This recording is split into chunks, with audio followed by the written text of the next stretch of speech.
Good afternoon, everybody. Welcome to Season 9, Episode 22, overall 462 of Live with CDP Sports and Entertainment Talk Show, sponsored by Barry Cohen Chevrolet Dealership at 905 Woodlawn Road West in the Guelph Auto Mall. Check out barrycohen.com for the newest selection of new and pre-owned GM vehicles, along with their great all electric vehicles and Cadillac products as well. You can call the dealership at 519-824-0210 and tell them Chris Pomay sent you, or you can email the dealership at info@barrycullen.com. Wellington Brewery here in Guelph, founded in 1985, is now the second sponsor of Live with CDP Sports and Entertainment Talk Show. Wellington Brewery is located at 950 Woodlawn Road West here in Guelph, Ontario. Check out their website, wellingtonbrewery.ca. Try a welly on, and please remember to drink responsibly as well. I hope everyone's doing well on this Tuesday, December 3rd, 2024. And I'm looking forward to my guest today. This is his fourth appearance on my show, and his name is Edward Ford. He's a news producer with Fox 61 in Hartford, Connecticut. And he's a huge sports fan and a fan of the Washington Commanders. And we're going to come on and bring on Edward, and we're going to talk a little bit about the 2024 Washington Commanders. Good afternoon, Edward. How are you doing?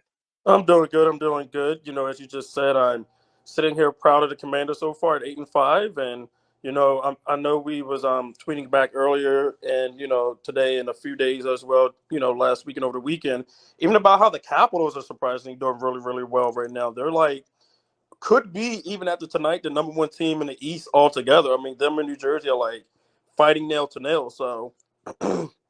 Before we get to the Commanders, were you and the fan base of the Capitals expecting this start by the Capitals? I was not expecting 17-6-1, but I was expecting a team to be somewhere in the midst of like 13-9 and like a few maybe overtime losses, only because we made a lot of offseason moves. I just didn't know how well they would gel or how fast they would gel together. But I did look at all the moves they made compared to teams like the Nashville Predators, who went out and just signed all these big name players, thinking it was just going to be glorious days right off the bat. And if you look at Nashville and you look at the Capitals and you compare them, they're not the same teams, but Nashville has the better talented players, but they're not clicking. But the Capitals have the better depth players that's really spiked their play in a sense, increased their play to the point where, like I said, I expected maybe 13, but right now we have 4 more wins. And what I'm more shocked at is Spencer Carberry really tends to take players from other teams like Pierre-Luc Dubois, Andrew Mangiapane, even Tyler Radish from the Chicago Blackhawks. He's the second player they've actually taken from Chicago because Dylan Strome came from there too. And he's able to put those players in positions to be better. Andrew Mangiapane and Pierre-Luc Dubois may not be Dylan Strome with, 7, 8 goals right now, but they have a lot of assists. They're setting up players. And what's more surprising, it was without over their 4-2. They're still scoring over 4 goals a game. And that's what they lacked last year, was being able to score more than 2 games. I think they were averaging like 2.5 or something like that goals, or maybe even 2.2 goals a game. This year, I know I saw a write-up where they actually are right up there with the Hurricanes. They're right up there with like other teams like the Devils. I think even Winnipeg. Like there's a few other teams up there that they said that if they continue on this pace for the whole season, it would be the first time in almost, I think, 10 years or 15 years that 4 teams are averaging more than 4 goals. And I think they said the Caps are close to almost averaging 5 goals now because of the outburst of like 5 goals in like 3 or 4 straight games. So it's pretty insane. But of course, I'm happy with it. 17-6-1 is pretty crazy to only have 1 overtime loss. And they play the Sharks tonight, who is not a team to overlook. They are a hard-fought type fighting team that's not a playoff team, but they can come in and beat you. But I think the Caps will pull it out tonight. I think it'll be one of those 4-2 type games where the Caps just got to make sure they play their defense, forecheck, and make sure they score their 4 or more goals a game that they do. And I feel like once they get to 4 goals, it's almost like a wrap for the other team. They've had games where Last year, you think if they go down 5-2, 5-3 against teams like Tampa and New Jersey, that the game would typically be over. But there's a lot of they have the most comeback wins this year. I think they have 9 total in the league. So you don't want to get down in games. You don't want to have to rely on coming back. But if you can do it, it's a good stat to lead, especially come playoff time. Yeah, I want to say one thing too. There's no gimme games in sports, no matter what. Just like the Eagles this week play Carolina, based on talent and based on the records, the Eagles should blow them out at home against Carolina. But I'm worried about this game because I think it could be a trap game since the Eagles just came off a big win against Baltimore, who's a quality opponent. And also, too, the Red Wings last year, they were 1 point from being in the playoffs, just behind your Capitals. And the expectations in the offseason was, okay, we got Vladimir Tarasenko, we've got Patrick Kane back, all these big stars. And you know what? This year they've been the biggest. To me, the Red Wings have been the biggest disappointment in the National Hockey League. And you just never know in sports. You can have all the talent in the world, but if guys aren't playing together or playing the right way, you're not going to win. And right now, it's happy times in Washington, obviously with the Capitals, but your 2024 Washington Commanders, 8-5 under Dan Quinn and the rookie quarterback Jalen Daniels, who I met at the NFL draft in Detroit, and I'm kicking myself for not getting a selfie with him. But I was very impressed how the young man handled himself, and I can see why he's been so successful with the Commanders so far in his young career. Yeah, so something I wanted to say about Jaden. When the quarterbacks were stacked in the draft, right? You had the potential for Caleb, but we knew Caleb and Jaden was that 1-2, right? But there was the chance that Drake could go number 2, depending what route Washington went, right? Because Caleb going to Chicago was pretty much a lock. But people say, well, that's not necessarily a lock. And I'm like, okay. But then I looked at Caleb's play, I looked at Jaden, and I looked at Drake. And there's one thing from each quarterback I can tell you that I liked, and one thing that bothered me, right? What bothered me with Caleb, and I'll start with him because he went 1, was he in the pocket when it breaks down, he gets happy feet. He's not capable right now, especially was in college and right now. He's not capable of standing in there with the blitz coming or stepping to the side or stepping up and making a throw, right? When I looked at Jaden's tape, and let me finish on Caleb. When I say that, it's because once the pressure happens, he rolls out of the pocket and he feels like he's got to make now this miraculous, and I'm going to use the name, the miraculous Patrick Mahomes play, right? He's got to do his sidearm. He's got to roll out and throw it 70 yards. He's got to, and then they started attaching Patrick Mahomes' name to Caleb. Oh, Caleb is the next Patrick Mahomes. Then I think that kind of went through his head, right? Oh, they think I'm the next Patrick Mahomes, so I got to be Patrick Mahomes. So I think there was so much pressure on him coming out, and also him not being the best pocket passer. That was my one thing I didn't like about Caleb. What I liked about him is he still has the arm and he has the talent to be a great quarterback. He needs coaching around him. He needs a better offensive line because clearly what he needs is time in the pocket. He's not going to process the plays within 2 seconds like Patrick Mahomes or Drake May can do as we see as he keeps improving, or like Jaden. Those quarterbacks, or even like Jalen Hurts, those quarterbacks can sit in the pocket and they can say, I got a few seconds, but I can process. I went through my first read, second read here. Okay, it's not there. Let me go back to my first read. Right? Knows where the receivers are going to be, knows where the checkdowns are going to be. So those are my problems for Caleb. The problem single-handedly for Jaden was his frame. He was too small to everybody. And as the draft came, I noticed he gained, I think, like 5 pounds or something like that. He came into the draft like 203 or 205. I think he's like now 210. And I told people, well, he can't put on too much weight before playing because you don't want to, gain so much, fat as an NFL player, essentially, right? Like we can as people. They can't as players because it slows them down and it doesn't allow them to be who they can be. And when you gain weight too fast as a sports player, it changes the ability of what you can do. Jaden's frame is what scared me. Here's what I loved. He played 56 college games. He came into the league pretty much already as a vet from college. His processing skills were there.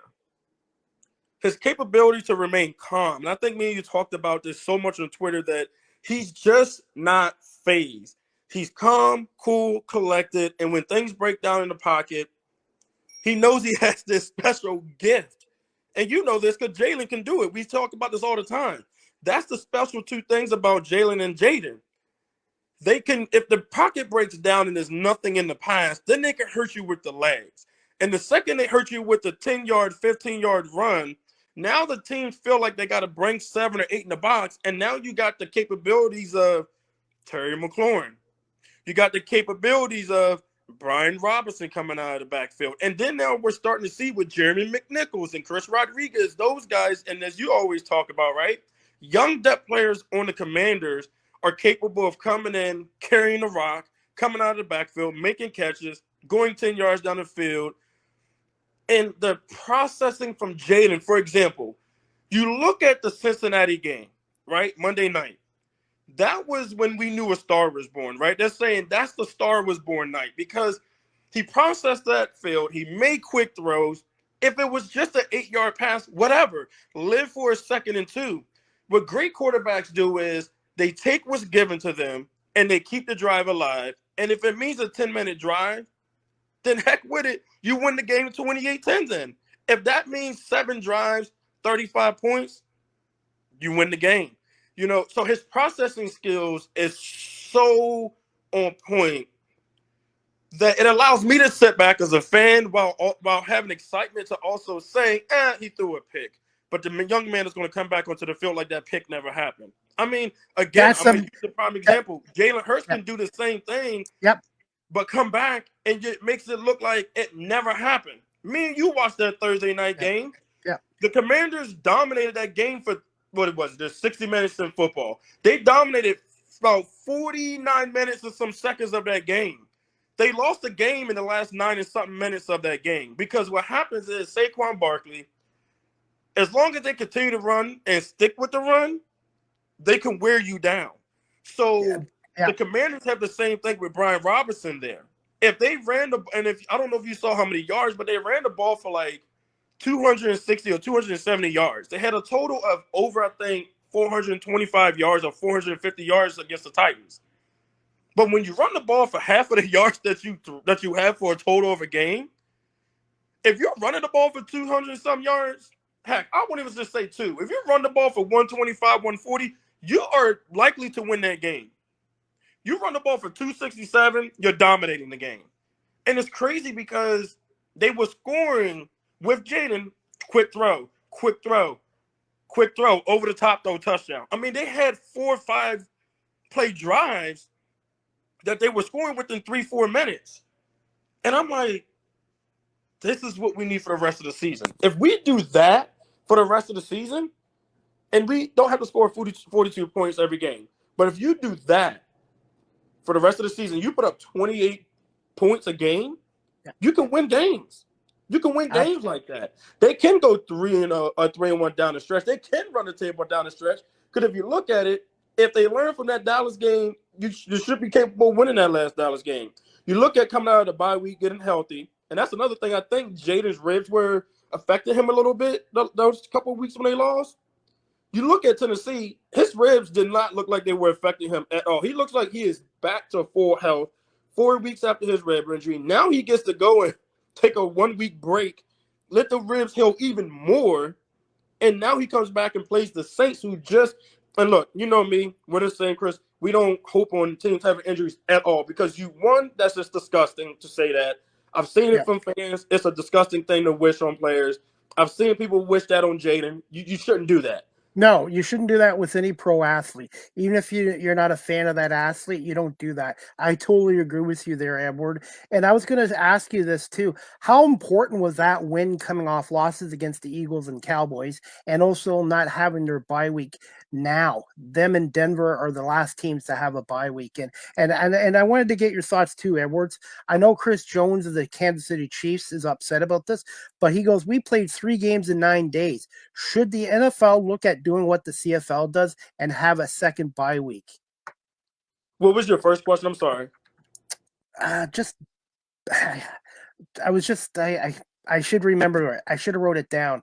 No, you're fine. I know it was about Bo Nix, I think it was. Or no, yeah, I think it was about Bo Nix and the Commanders both being 8-5 or something like that.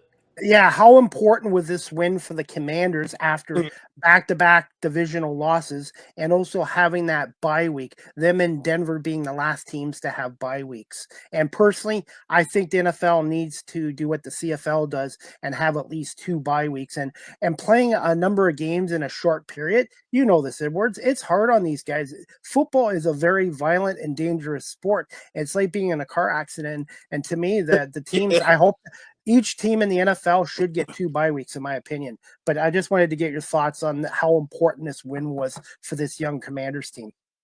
Well, I think number one, the win. Well, let me just say this: the win for both. Um, well, actually, let me say this first. Everybody wants to put Bo Nix into the Offensive Rookie of the Year talks, and he can be there. But in Yes, my opinion, absolutely. I think he should be. Yeah. he should be in the conversation.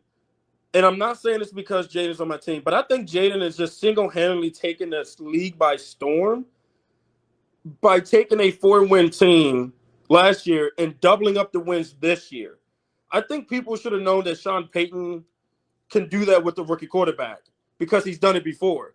But That's why true. True. why has Dan Quinn been able to take Jaden and do that himself? Right? Defensive head coach. Sean Payton came from, a different team. So it's two different candidates. I think Jaden and Bo Nix are right there. I think Jaden Yes, separates himself with almost 300 more rushing yards than Bo Nix. I think the dynamic part of Jaden is what puts him over the top of Bo Nix. I agree. I agree. Bo Nix had 2 picks last night, and people are looking past the 2 picks. Yes, one of them was a tip pass, just like Jaden's was. So if you Yeah, want to take away the tip pass, Bo Nix had 1 touchdown, 1 pick that was on him. Jaden, you take away his tip, pass that was a pick. He has no yeah, picks in three touchdowns yeah. or 4 touchdowns. So again, Jaden, in my opinion, may not be running away with it, but he is the leading candidate to win it single-handedly because of him with him having the capable to run the ball with his legs. Now, as far as both of those teams getting a bye week, it was huge for both teams to win, be 8-5 with the rookie quarterback, the number Yep. 7 seed. And from the looks of the playoffs, I think both teams have like a 2.5 game lead on other teams. And if they come back with those other teams behind them losing, because look, in the NFC, the Lions, Packers, and Vikings are going to start beating up on each other in these last 4 or 5 weeks. Yep. So the win is so big for the Commanders that they could come back and only be a half a game away from moving to the 6th seed, which means they avoid. And look, I would love to see a division playoff game between the Eagles and Right. Commanders. Like I Right really now, would. right now, if the playoffs started today, it would be the Commanders and Eagles in a wild card with the Lions getting the bye week, and that's why it's huge for the Eagles and the Lions. One of those teams needs to bye because you know how tough it is to win at the Link at Philly, but Ford Field now is one of the hardest places to play in too. So it's going to be an interesting last week or last month of the season, Edward. Oh no, I agree. Like I told people, I just want to go down the stretch with a winning record. When I mean by winning, I don't mean the 500. 500 is not a winning record in my opinion.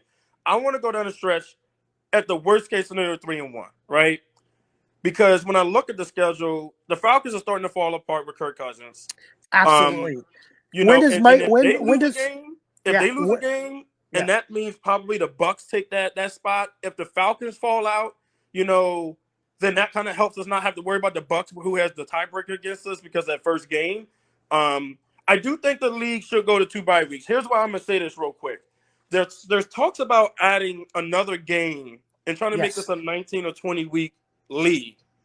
I don't think you can add another game or two, have these teams playing Thursday and Friday games on top of Mondays, and then want to add 2 more. I think honestly, it was a mistake to add Thursday to begin with and Friday games. I think they should take away Thursday, take away Friday if you're going to add 2 more games, because then it takes away the 2 games in a matter of not 4 or 5 days. Because you don't play Monday and then Thursday. They have never done that. That's too short. But if you play a Sunday and then you play a Thursday, It's that's still just like too that's short. too short of a buy. That's too short of Absolutely. a turnaround. And then they say, well, you get an extra, 3 days off, 4 days off. Well, it's not a bye week though, because you Yeah. get a day off to rest your body, maybe two, but then you got to get back to Yeah. practice. So you really don't get that time away.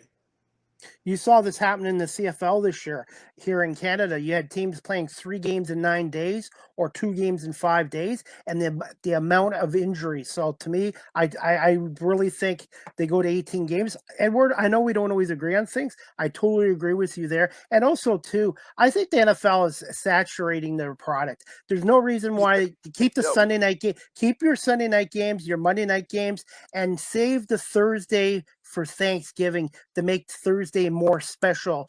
And to me, I think they're going overboard with the Thursday night games and the Black Friday game, in my opinion. Oh no, look, here's what I think actually, and I'll double up on what you said, right? Keep the Thursday game for all three of your, well, not all three. Keep the Thursday Thanksgiving game. Yes. If they wanted to add a Christmas day or two game, not mad at that because Okay. holiday games is what we really Yes. gravitate towards, right? Football. Yeah. I wouldn't even mind if college threw in a game or two for like Thanksgiving and Christmas to kind of give people the option if you don't really like or watch the NFL, but you love the NCAA, whatever. Here's what I think they should do: leave Thursdays and leave Fridays and even Saturdays for flexible games. So, if, for example, the Washington Commanders and Atlanta Falcons, I tweeted this out yesterday. Keep an eye out for that game to potentially be flexed because the Commanders play the Saints coming out, right? And just like you said, you can't look past them, but people are going to say, oh, they should be overwhelmingly favorites. They lost Taysom Hill, who was their tight end for the season. People are going down in New Orleans, kind of like the Dallas game where they have a receiver or two, but they just don't have the talent, right?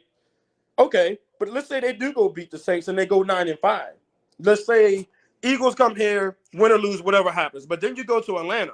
That could be a playoff clincher for the Washington Commanders if they were to beat the Saints and then lose to the Eagles, right? Now let's also say they beat the Saints, they beat the Eagles, and then the Eagles lose a game or two. Now you have the division on the line, and that Falcons game could potentially be a flex game, and then it can also flex the Eagles game. So, why not flex the Falcons Commanders to Sunday night or to Thursday, right? And then flex the Eagles and whoever they play to a Sunday night. Now you got primetime games that have been flexed on days that are open, and it allows those teams to say, well, teams ahead of us have played, or, oh, the Commanders already played Thursday and they won their game. The Eagles like, now we got to win our game. Like, this is coming down to you know what I mean? Like, the hype of flexing games really was supposed to be playoff positioning. Playoff positioning. Absolutely. That was the point of flexing. Now you just got Thursday games. What I think it's 16 games, 16 weeks a year. They don't usually have a Sunday night game in week 18. You got a Friday game sometimes. It's getting, like you said, it's getting out of hand, and it's almost like the Taylor Swift thing. Every game had to be on TV because of Taylor Swift and Travis Kelce. Now you look at it, and they're not even caring about that anymore because it's died down. But that Thursday, Friday, it's annoying because now that we finally have a quarterback in Washington, it's a product you want to watch, right?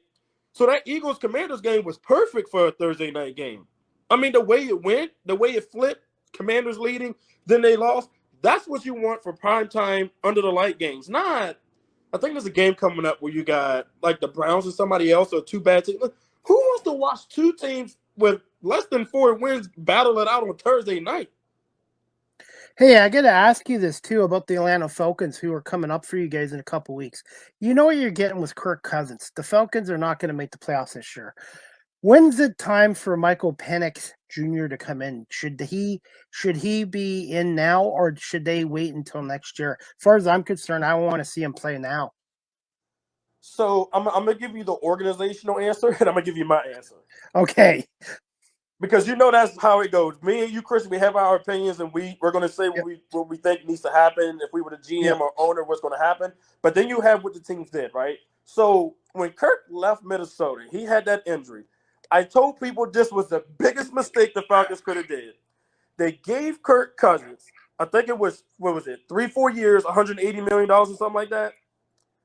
And then they drafted a first-round quarterback, who they're also paying 4 years with the fifth-year option, about $18 to $22 million. So you got two quarterbacks with $200+ million. You just signed one for 3 or 4 years and $100+ million. You know you're not benching that guy.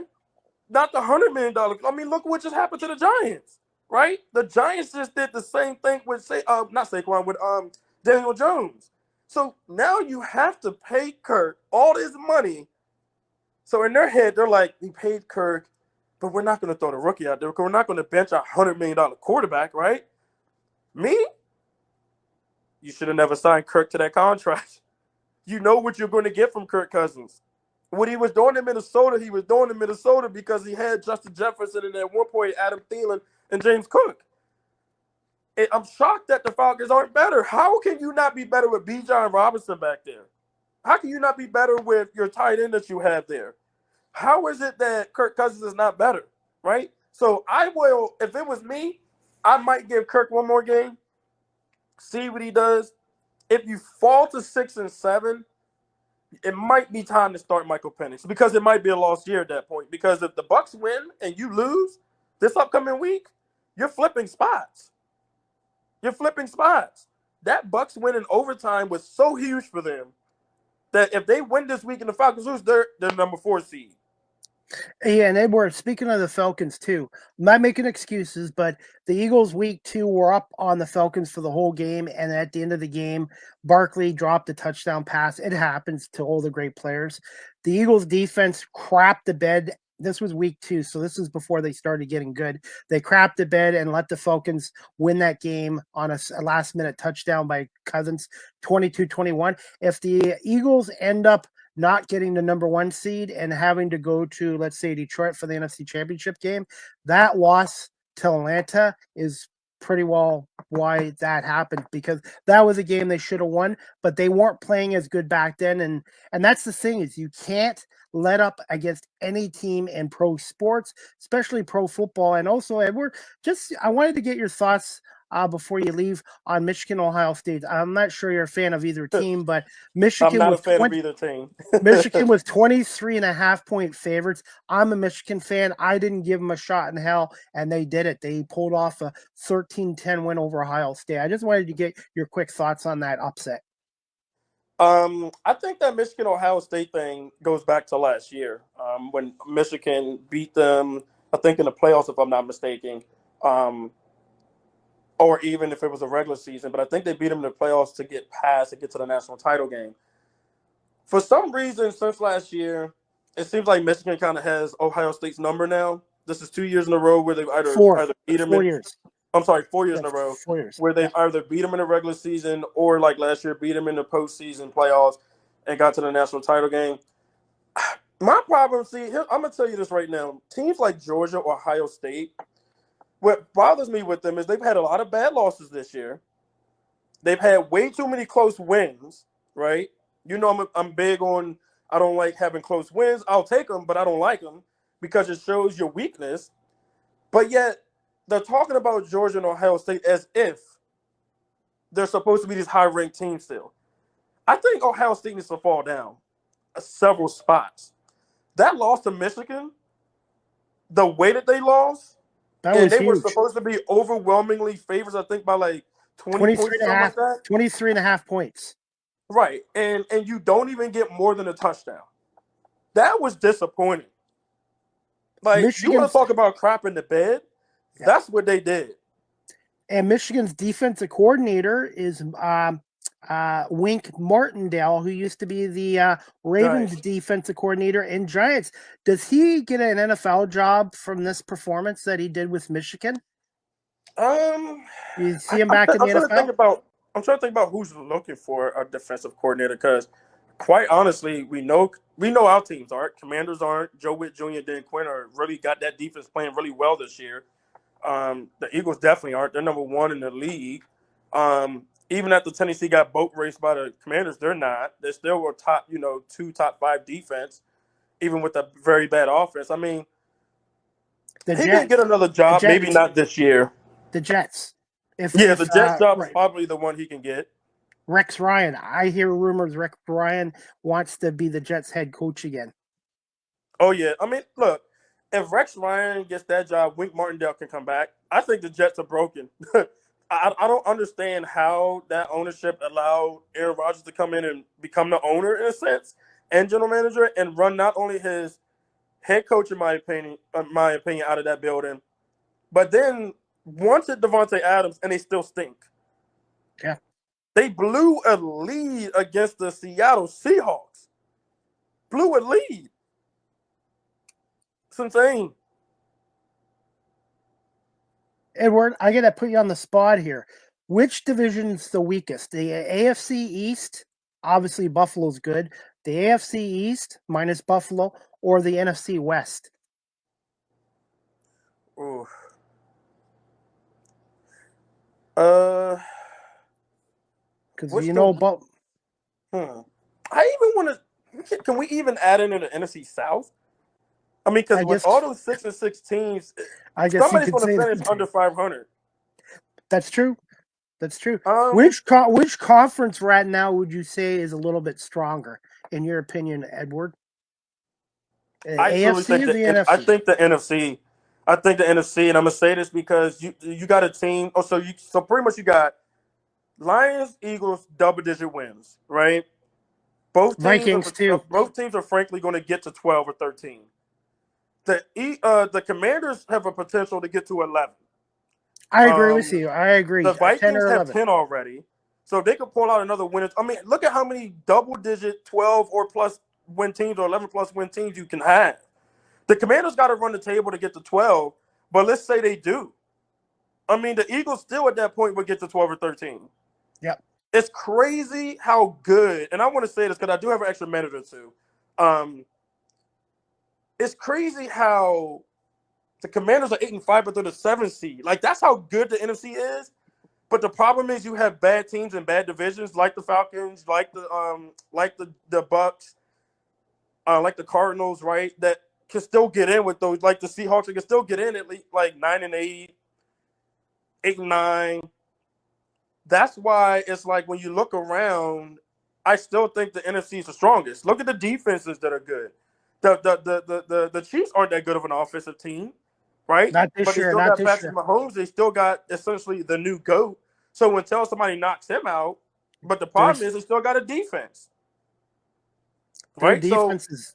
And defense is what wins you games in championships in the playoffs. and exactly. And if you look at the Commanders, they had what 2 turnovers, 3 turnovers they got this weekend. So they're That's starting huge. to get those 2 turnovers again. I don't know. I think the NFC is just tough. There's really a lot of good teams in there, and anybody out of that dance can come out as the NFC, playing in the NFC title game. It really can happen. Hey, Edward, do you have time for a couple more minutes and a couple more quick questions? Yes. Okay, perfect. Wanted to get your Excuse me.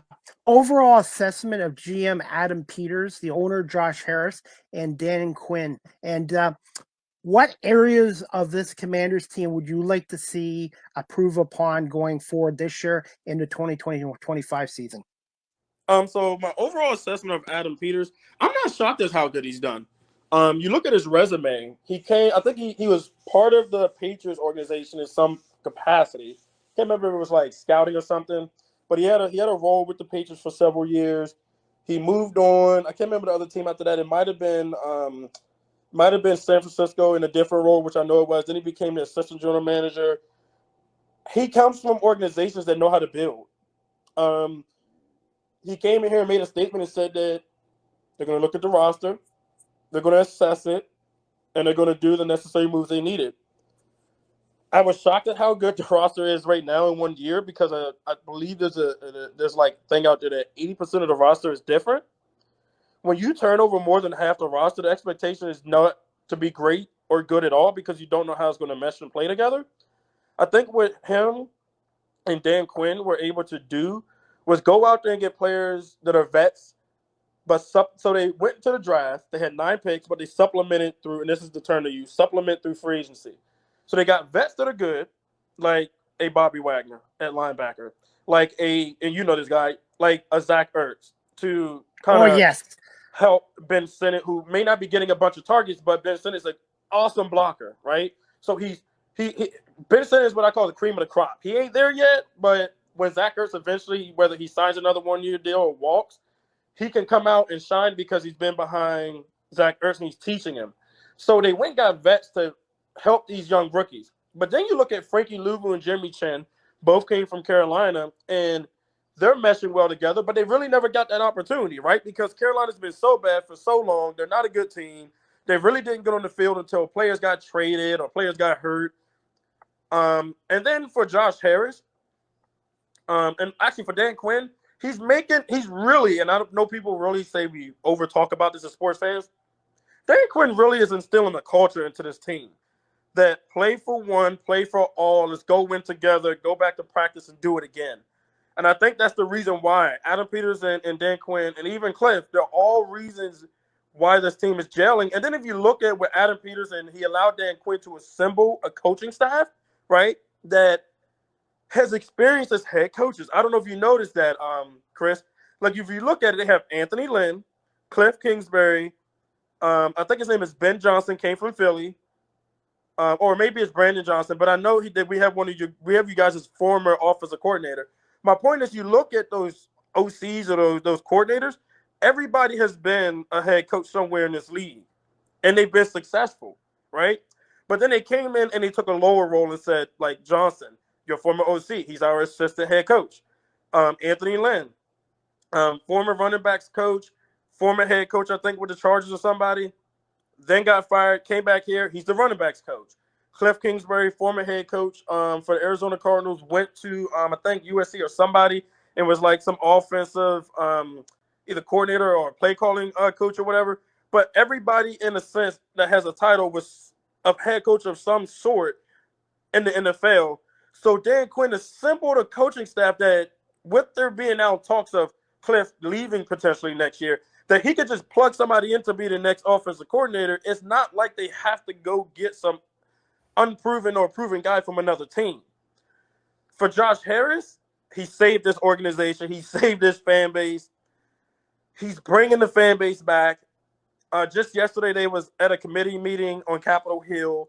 We're going to get a stadium built within the next couple years. I wanted to ask you about that. Are they going to build a new stadium on the site of the old RRFK stadium? Any chance of that?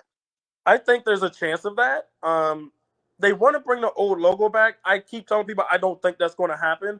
But if they do bring the old logo back, they will not bring the name Redskins back with it, which is just going to spark another conversation that we know is not going to happen, which is why I'm like, if you're not going to bring back the name, don't bring back the logo, because people want everything back, not just one. There's some who would take the logo and just leave the name that we already have. There's some that said if you bring the logo, bring the name back single-handedly. But I do think that there's a potential that if that stadium gets handed over, which the next step is has to get handed over to the city of D.C., if that happens, I think we do end up building a stadium there. I don't see it being an 80,000 seat stadium, though. I think they're going to do something around 60, 65,000 because some of the fan base is still not back. And you can see that with the 80 something or 65,000 seats we have now.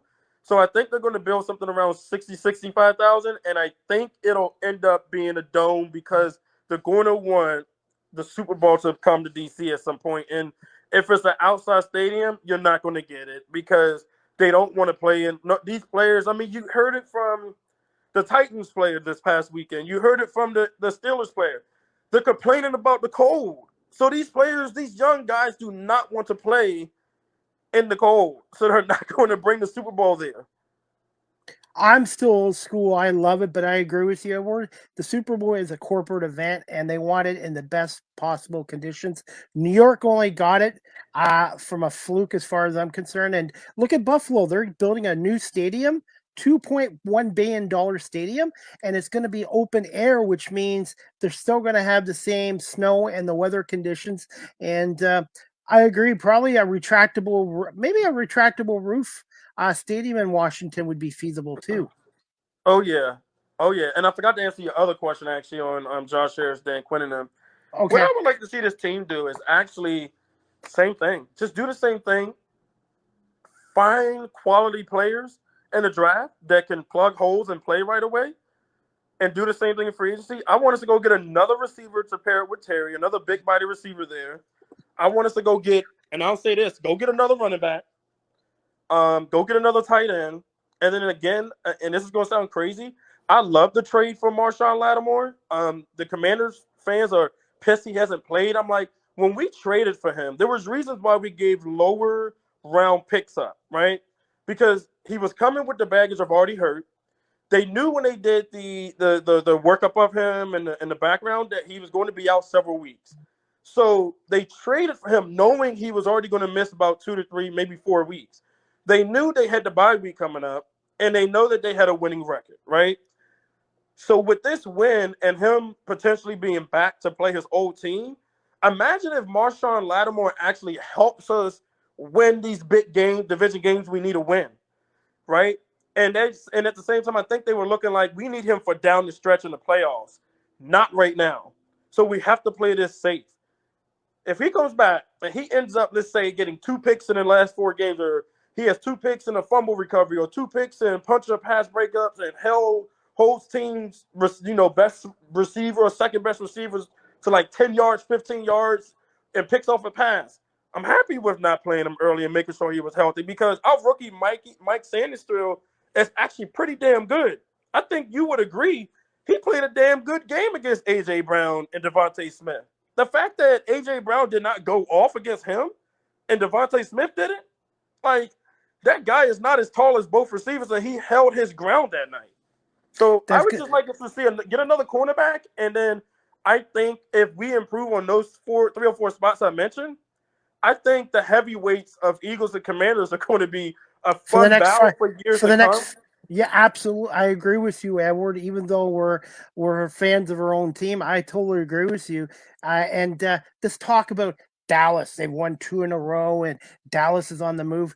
Dallas is a bad football team. They're not going anywhere, and I don't even expect them to beat Cincinnati on Monday Night Football. As far as I'm concerned, I do not want to see the Dallas Cowboys on primetime football the rest of this year. I don't want to say more prime time more than the one Thursday night game everybody gets and the one Monday night game everybody gets. I think you can pencil it and place a bet on FanDuel, DraftKings, whatever you use, or at the sports book, that the Commanders and Eagles are going to play a Monday night game next year and a Sunday night game next year. They know that with the product now of Jaden in that division, he is must-watch football now, right? Yep. Like they're gonna the Commanders and Eagles are probably gonna have 4 or 5 primetime games next year, especially if they add another game in there in the next year or two. There's not going to be any more Monday night, Thursday night for the Commanders. There's going to be 2 Monday nights, maybe 2 Sunday nights, and a Thursday night. You know what I mean? They're going to get 4 or 5 of those games next year. I mean, when he beat the Bengals, that was single-handedly the moment they said, we need this guy on prime time more. That was big because you went against Joe Burrow. But you know what? There's been some disappointing teams this year. Before we wrap this up, Edwards, what are your thoughts on the Cincinnati Bengals? Joe Burrow has been outstanding, but what has gone wrong with this team? Obviously, their defense, but they're to me the Cincinnati Bengals are a huge disappointment, and they're wasting Joe Burrow's prime years, in my opinion. uh, I think the problem in Cincinnati is one, their defense. I I agree. mean, that night against the Commanders, it kind of showed you that they can't hold up. Um, I mean, down the road, it showed you more so it was more the Commanders being just a better team this year, right? Yes. Now we're down the stretch. We're at week 14 now, entering it. It shows okay, maybe the Commanders was just a better team, and we didn't give them props. And the rookie, the turnover, the front office, the new GM, the head coach, we just didn't know what that product was going to be. But then you look down the road, you go, okay, Commanders was just a better team, single-handedly check mark. I think it's their defense. I think Jamar Chase wanting more money could have been getting to the team's head. T. Higgins was hurt. They didn't have him, I think, for a couple games. But even T. Higgins, I think he actually did play that Monday night, and I think it still didn't hurt the Commanders.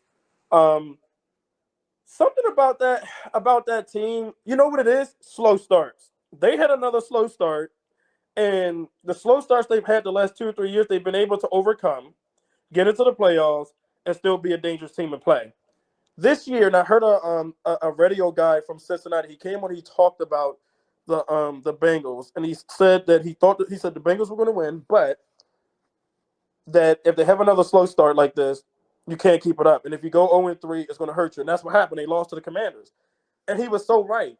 You can't keep having the slow starts, and the slow start just caught up to him this year. You can't go 0-2, 0-3 every year and expect, oh, we're just going to do what we do every year because we're the Bengals, right? So it caught up to him. I think they're 4-8 or something like that, or Yeah. maybe like it's terrible. You can't keep starting slow. The slow starts caught up to him, And maybe Joe Burrow's injuries also caught up to him. Every year he has a leg injury or back or something of that nature has him injured. So I don't think his offensive line is that great. I really don't. If you look at the two, and I'm gonna use them again because I pay more attention to the Eagles and Commanders because we play each other, and as we just said, we're gonna be the two horses, right? The two wagons of this division for the next 5 to 7 years. We have an offensive line that smash mouth will drag you down, push you over, and keep and step on you and hit the next person. They don't have that in Cincinnati. They just don't have the two sides of the ball that can be dominant. They don't And that's have where that. and that's where it starts in football. CFL, NFL, college football, it starts with the O-line and D-line. One thing about the Eagles, Edward, I know I have my biases on Twitter and X, but one thing I am concerned about the Eagles, there's only been one game this year they were blowing out against Tampa Bay, and they just were never in the game. The Eagles constantly this year, every game, even the wins, have started out slowly in the first quarter, and then the second, third, and fourth quarter, they turn it on. My concern is in the playoffs. You get behind 14. The most that the Eagles have fallen behind this year, I think, is 10 points. I think 10 points or 9 points to Baltimore, other than the Tampa Bay game. My concern is, let's say the Eagles continue their slow starts in the first quarter in the playoff game, and they face a very good opponent that can capitalize on their slow start. I want to know if Jalen Hurts can lead them back from 14 to 21 points, because really they haven't faced that much adversity this year, other than the Tampa Bay game where they were just blowing out. Tampa Bay was just a better team that day. And that's what I'm concerned about the Eagles. They need to get off to better starts in the first quarter instead of waiting to the second quarter or the second half. Well, that's what I actually want to watch when it comes down to the Commanders Eagles. I want to see how you guys start that game again because I think again I'm going to go back to it. At first, I wasn't believing it, but after this week, and I'm like, yeah, no, Jaden may have been affected by the ribs. Not he may not have been injured, but the ribs were still affecting him, right? And that first game against you guys, which believe it or not, has now been like 3 or 4 weeks ago. But I think if we had a healthy Jaden that game is a blowout in the first half. Like, honestly, a healthy Jaden and a couple more touchdowns, the Commanders could have been up 20-0 or 28-0 in that game just like they were because, honestly, you know this, Chris. They were the better team in the first half. They were going up and down the field. Yeah. They had some missed field goals. They didn't capitalize it with touchdowns. Yeah. So, if they, with a healthy Jaden now, 2 weeks from now or 3 weeks from now, being completely to 100%, or even, let's say 98, 99, because you're never 100% after one injury. If he's healthy and he does what he did against the Titans to the Eagles, but they have that similar first half, the Eagles could be in trouble. The slow, and I agree with you. The slow starts have to stop because let's just say it's a nail biter, but the Commanders do win that one at home, right? Let's say they split because that's fully capable that the Eagles and Commanders are so much better in the division that they could end up splitting the next couple years with each other, right? Yeah. Let's say they split. Washington gets to 11 wins, but they're still stuck at that 7th seed, and you guys, let's say losing to us, gives the Lions the 1 seed. Yep. Then you're going to look at that playoff game against us and say, yeah, that's not a walk in the park playoff game. It's not. No, it's and not. Even if you beat us in a nail biter in Washington, you're still going to say that's not a nail biter. We started slow again, and this is why you can't do this against a team like Washington that has a dual threat quarterback. That if you blitz him and he gets the pass off and it's a 40-yard bomb to Terry or whoever for a touchdown, now you're going to be like, okay, let's phase back and guard these receivers, and then say, oh crap, now Jaden's beating us with it. You can't have slow starts like that because then you start to say, now Jalen has to pass the ball when you're down 14-0, 17-3, 21-10. You cannot say, well, we'll just run the rock and take the time off the clock because if you do that and you give the ball back to the Commanders, they're capable of going down the field to get a good touchdown again. Look at the Ravens. The Ravens dominated that first half against the Eagles. I'm admitting it, but they were only up 9-0. They had a chance to go up 16-0 on the Eagles, and they didn't. The Eagles got the ball back, and then Hurts threw a touchdown pass to Goddard, 9-7. And to me, that was a turning point when Lamar missed an open throw that could have been a touchdown or a big play. They didn't do it. Baltimore 9-point lead, and obviously Justin Tucker too. Justin Tucker, Hall of Fame kicker, obviously missed 2 field goals and an extra point. When you have the Eagles down, you need to try to keep your foot on the gas pedal. If you let up against this Eagles team, they'll make you pay. And Baltimore just couldn't get that knockout punch. In this game against the Commanders in a couple weeks in Washington, I expect a playoff type game against Washington on the road in a couple weeks. Oh, I agree. I think it's kind of funny. I think you remember that year with Dallas. I think Dallas won like 13 games, but you guys won like 11 or 12. I seriously think we're going to start having those years where one of these two teams is going to have 13, 14 wins. The other team is going to have 12 wins. And it's going to be because of that, like I said a few seconds ago, that split between the two teams. But you have that big brother, little brother thing that's going to happen in the next 5 to 7 years. And it's going to be years where, the Commanders are up there with the 13, 14 wins, and the Eagles got, 12, 13, and they lose out on a 1 seed because of one game. But then you have the Eagles do it. It's going to be fun. I think Eagles and Commanders fans need to, and I say this even because some Eagles fans, not you, Chris, not all Eagles fans do this, but some Eagles fans get really cocky, right? And some Commanders fans get really cocky. I told my dad, calm Every down. fan base, every fan base. Oh yeah, two different fan bases, but they get so cocky. And like there's an Eagles fan out there that's like, oh, Bo Nix is better than Jaden, and I'm like, and I said to him, bro, why do you talk more about Jaden than your own quarterback? He's an Eagles fan. You should be talking more about the slow starts your team is having, but you keep talking about Jaden. I said, so there's something about Jaden that you like, but you're trying to tear him down in the fan base. And then you have the team, the fans are talking about Saquon. I told you the other day, Saquon is a horse. He is great. He's a running back that any team would like. But the second he has a bad game, that's when the Eagles become a one-dimensional type of team. And I know what you're saying. You were saying it earlier. It could happen. And you don't want him getting hurt. And by the way, Edward, doesn't matter if you're Washington or Philadelphia or look at the Detroit Lions. Look at the Lions. They're ravaged with injuries. The San Francisco 49ers, ravaged with injuries. If Washington has a key injury, you know what I mean? Or Philadelphia, the whole season can go out the door. Let's say Saquon Barkley gets hurt. Their season's could be done. Or Washington, Jaden Daniels, God forbid he gets hurt. So there's an X factor for every football team, no matter if it's CFL, NFL, college football, is the injury factor. And there's still a lot of football to be played before the playoffs. So need to keep your teams healthy. And you got to credit the Detroit Lions too. They've had a lot of injuries, and Dan Campbell has kept that team going, especially losing Aiden Hutchinson. And before I let you go, Edward, I got to get your thoughts on the Thursday night matchup. It's actually a prime game for once. The Packers and Lions at Ford Field. I want your quick thoughts on that game. All right, first and foremost, Commanders fans, we are Lions fans that night. Because if the Packers lose, again, we're a half game from the 6th seed. That's why we need that. It's going to be a telling game for the Packers. I think what it's going to tell us is, are the Packers for real? Can they hang with the Lions? And if they beat the Lions, that means they can probably go into Detroit. I don't know when. I think this game is being played in Green Bay. And this is what it's I in mean Detroit, by Ford Field.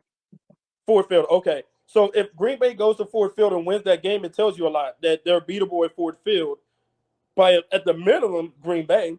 I think for the Lions, it's a big game for them because they want to keep pace with the Eagles or stay ahead of the Eagles, and they want to they want to get that one game closer to locking up that 1 seed to have the bye week for injuries. They're not going to get Aiden Hutchinson back. We know that, but they want to get healthy, have that extra bye week that other teams wouldn't have. Right, that second bye week we mentioned earlier that we think the NFL should add, and it's actually going to show, too, how good Jordan Love can be in that prime time. I mean, he was already good in prime time last year when he played the Cowboys in the playoffs, but he's been good in prime time, too. But he's also been throwing picks in key spots. And, you kind of question him sometimes, but you can't question him too much because he's still a damn good quarterback with a lot of money paid. Now he got his contract.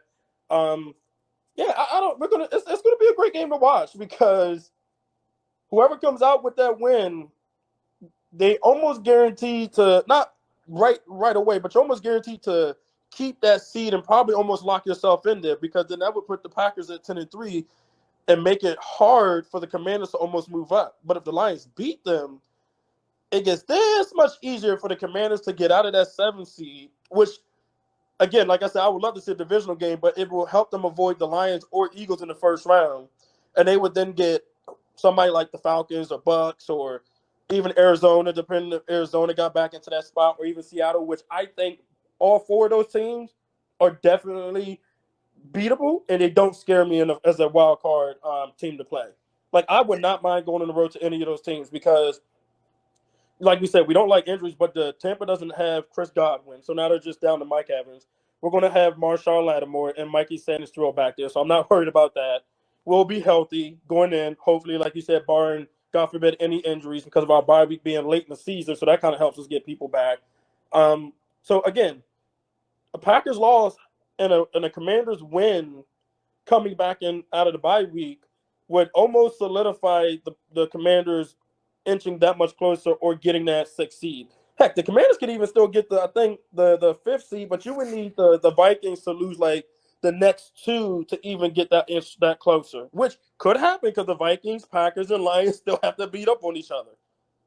I'm going to go with the Packers Thursday night because the Lions are 11-1, best record in the NFL. They've won 10 in a row, but there's been some games where they've barely escaped, and I really feel Green Bay has something to prove to Detroit, and I feel the Lions kind of need a little bit of a wake up call. So I'm going to go with the Packers in an upset over the Lions Thursday night. Also because I'm an Eagles fan, if the Lions lose and the Eagles take care of business against Carolina Sunday, if they can take care of business, it's not a gimme game. The Eagles will move into that number 1 seed. So we'll see what happens, but I'm looking for a great game.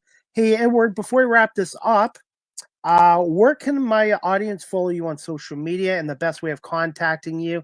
And I want to say thank you so much for giving us an hour of your time today to come on and talk Washington Commanders and get your perspective from the Washington side of things and the National Football League as well. You're welcome. You're welcome. Anytime, Chris. You know that I love talking hockey, football. Even when baseball season's back, I'll do that, and with basketball season too. But not much to root for really with the Wizards right now, and also the Lakers are like, up and down. So those 2 teams really not much to talk about. But you can follow me as you can see at the bottom of the screen. The name is funny, but it's at Connor McJesus at Connor McJesus 24, and I use that name because I'm a huge Ovi fan that's never going to leave. I still have his jersey with the Stanley Cup patch on it. Not going anywhere. But Connor McMichael has really showed who he can be last year and this year. And he's a 2025 goal scorer, in my opinion, now. So I really, really, really am going to get me a Connor McMichael jersey when I go home for the New Year's and go to the game. I'm going to get me a Connor McMichael jersey. I love that young man. He's got more of an edge to him now. He's fighting, not like hands-on, but like, kind of pushing people around when they're trying to fight their players. He's scoring goals. He's really talented. I don't know, but that's where you can find me again. It's at Connor McJesus24. That's on Twitter. If you have any questions or you would definitely love to, get a job in media, or you have any questions because you're in college, Chris, you know this. We always talk about keeping your head up and everything when it comes to going into radio or news. You can email me at fox61.com.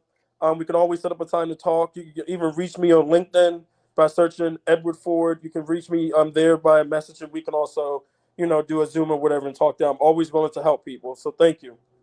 And I want to say, I want to appreciate your friendship and support. And the thing is, we don't always agree on things, but that's okay too, because everybody's got their point of view. And I try to do that on all my shows, Edward. Even if I don't agree with somebody or their views, I still want them to come on my show and air it. There's always 2 points to things too. And it's good to have discussions. And I think I really enjoy having you as a guest and hearing your side of things and listening to other people's opinions and views, I think is lacking nowadays. Thank you. I really appreciate your time today, Chris. And look, I was able to give you an extra half hour because one of my appointments got moved back anyway, so it doesn't matter. I figured let's use the time.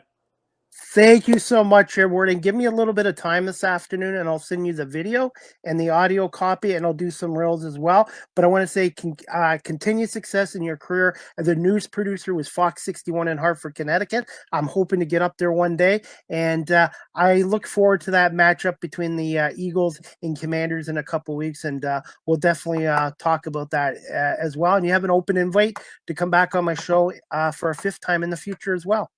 Thank you so much. I want to say this. If you do make it to Hartford, We got to go to a Hartford Wolfpack game if they're here. You know where it's where Whalers, the Whalers used to Whalers play. play. They need to bring them back. The Hartford Whalers.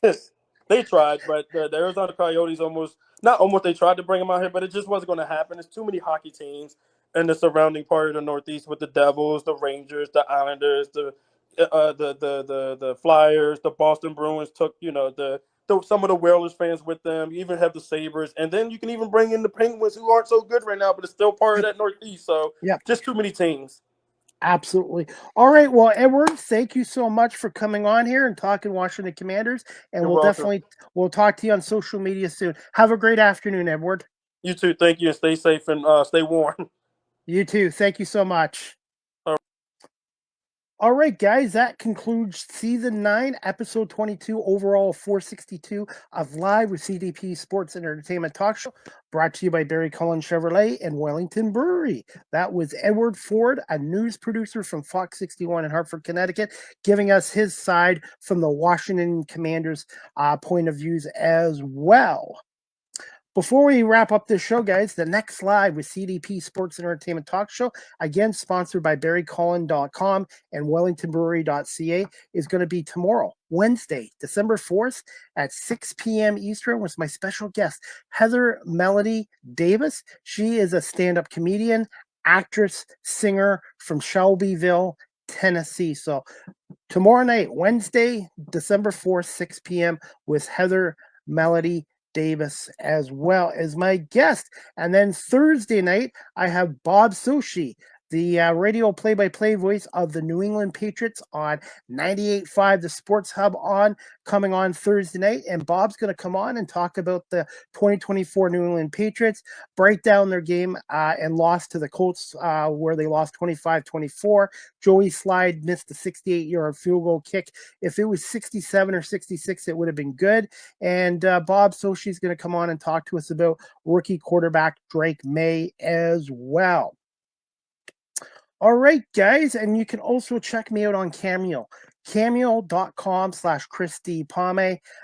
If you'd like a personalized video, I'd be happy to do one for you. The proceeds will go to my radio and media work as well. So please check me out on cameo.com/ChrisDPomay. Wellington Brewery, founded in 1985, is located at 950 Woodlawn Road West here in Guelph, Ontario. Check out their website, wellingtonbrewery.ca. Telephone number 519-837-2337. Try a Welly on. Try the Christmas Lager Mix Pack is your go-to gift party favorite for a truly refreshing holiday. Packed with premium lagers. This mix includes our year-round classic, the Smooth Golden Helles Lager, one of my favorites, and easy drinking Boot Light Lager, plus a special seasonal treat, Crispy Forever. These crisp, clear brews are each uniquely, I can say it, crafted for a balance of flavor, low alcohol content, and ultimate refreshment, making this mix approachable for any crowd. This festive 6-pack box is as handsome as it is convenient, perfect for sharing at parties or gifting to the beer lovers in your life. And I want to say thank you to Wellington Brewery and Jackie Hanner for coming aboard Live with CDP Sports and Entertainment Talk Show, is the official beer sponsor of Live with CDP Sports and Entertainment Talk Show. All right, guys, if you're in the Guelph, Kitchener-Waterloo, Cambridge area and you're looking to adopt, check out the Cambridge and District Humane Society at 1650 Dunbar Road in Cambridge, Ontario. Telephone number 519-623-7722, extension 0, or visit their website at cambridgehumanesociety.org. All the animals up for adoption there, their profiles are on cambridgehumanesociety.org. And if you're looking to volunteer like I am, you can fill out a volunteer application through their website, and they're doing a monthly 50-50 draw, and you can get tickets through their website through events as well. And also, I am selling 2025 Cambridge Humane Society Cambridge and District Humane Society calendars for $10 cash, or you can PayPal me at cpomay cpomay19@gmail.com. That's PayPal, cpomay19@gmail.com as well. Live with CDP Sports and Entertainment Talk Show is live streamed on these platforms: YouTube, Facebook, Twitter, X, Twitch, LinkedIn, and now available on Instagram. Please remember to hit the follow and subscribe notifications. You can check out my website at beacons.ai/Chris D. Pomay. Live with CDP Sports and Entertainment Talk Show again is sponsored by Barry Cullen Chevrolet Dealership at 905 Woodlawn Road West in the Gulf Auto Mall. Check out barrycullen.com for their newest selection of new and pre-owned GM vehicles, along with their great selection of all-electric vehicles and Cadillac products. And you can call the dealership at 519-824-0210 or email them at info@barrycullen.com. Speaking of Barry Cullen Chevrolet right now, there is a Canada-wide clearance going on at Barry Cullen Chevrolet right now. A 2024 Silverado LD custom truck, 0% financing for up to 72 months. More details at Barry Cullen Chevrolet dealership. Live with CDP t-shirts are coming soon. They are priced at $20 and they will come in large, extra large, double extra large, and 3 extra large as well. You can follow this content creator on TikTok at Live with CDP and make sure you hit the follow notification. StreamYard is the official live stream provider of Live with CDP Sports and Entertainment Talk Show. If you're into webinars or podcasting, check out StreamYard.com. I've been a proud customer of StreamYard for 4 years now. Live with CDP Sports and Entertainment Talk Show, the audio version is available on these platforms: iHeartRadio, Amazon Music, Spotify for podcasters, Apple Podcasts, Breaker, Pocket Casts, Spotify, Castbox, LinkedIn, Pandora, Tuned In, and now available on YouTube Music and Good Pods. And make sure you hit subscribe. Finally, guys, you can email me at Live with CDP Sports and Entertainment Talk Show at cpomay19@gmail.com. Any comments, questions, suggestions, feedback would be greatly appreciated. And again, I want to say a special thank you to my guest today, Edward Ford from Fox 61 News in Hartford, Connecticut, for coming on and talking Washington Commanders with us. And again, season 9, episode 23 is going to be tomorrow night, sponsored by barrycullen.com and Wellington Brewery, with special guest at 6 p.m. On Wednesday night, Heather Melody Davis, a stand-up comedian, actress, singer from Shelbyville, Tennessee. So I hope you can tune in that. And then Thursday night at 6 p.m., I have Bob Sochi from 98.5, the Sports Hub in Boston, coming on to talk New England Patriots.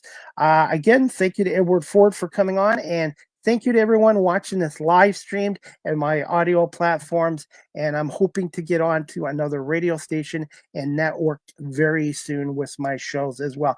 I hope everybody has a great day, and we'll see you back here on Wednesday. You know what, guys? Before we wrap this show up, I want to show you a clip that I did yesterday on why Saquon Barkley should be the National Football League's MVP, and then we'll wrap up the show. Here's the clip of my thoughts on Saquon Barkley, courtesy of my YouTube channel. Here, radio host of Live with CDP Sports and Entertainment Talk Show. Why Philadelphia Eagles running back Saquon Barkley should be the National Football League MVP and not Josh Allen. Saquon Barkley is on pace to break a 40-year-old NFL record. 1984 set by Los Angeles Rams running back Eric Dickerson. 2,105 yards. A 40-year-old record is in jeopardy being broken by Saquon Barkley. Barkley already has 1,499 yards rushing this year, 11 rushing touchdowns. Could have been 20 without the push. And Saquon Barkley has another 300 yards in receiving yards and a couple of touchdowns. He has over 1,765 yards of total offense from scrimmage, 13 touchdowns, and he's an impact player. He's already having the greatest season in Philadelphia Eagles running back history, and he's also had 8 100-yard games. Don't get me wrong, Josh Allen's having a very good season. He's a very good quarterback, but Saquon Barkley is the MVP as far as I'm concerned. There's only been 13 running backs in National Football League history since the Super Bowl 1967 to now that have won the MVP. And Saquon Barkley's having a better season than most of them. Adrian Peterson was the last running back to win the MVP in 2013. Barry Sanders, Hall of Famer, one of the greatest of all time, won the MVP 3 times. So what is this perception you have to be a quarterback to win the MVP is nonsense. And I might be showing my Philadelphia Eagles biased here, but Saquon Barkley is making history and possibly could be the all-time greatest running back season and breaking Eric Dickerson's record of 2,105 yards. So Buffalo fans, I'm sorry, but Saquon Barkley deserves to be the MVP. Go Birds, fly Eagles, fly.